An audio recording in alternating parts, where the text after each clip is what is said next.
I think it's best to start with GoDaddy, get a domain there, and use the GoDaddy site builder. I think it's free or really cheap. You can get a site up in a weekend, good templates. It'll check the box and get a Google My Business page. Start to get reviews. Start to look like a professional business in your area. Because if you invest too much in the website but not in the Google My Business, you're not going to be in the running. Somebody's going to search for something around them, cleaning company near me, etc. And if you're not one of the top 3 Google My Business pages, they're not going to click through to the website to even say, okay, which of the top 3 are we going to go with? It's usually a next step to go to the website, learn more about the company, book an appointment right there, whatever that may be. So I think it's Google My Business first, and then just get a site up.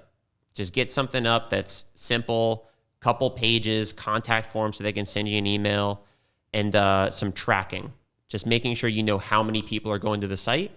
And then once there's enough traffic going to the site and enough people reaching out to you from the website, then it justifies, and you say, okay, the website's got some momentum. Maybe if we put more into it, we'll get more out of it.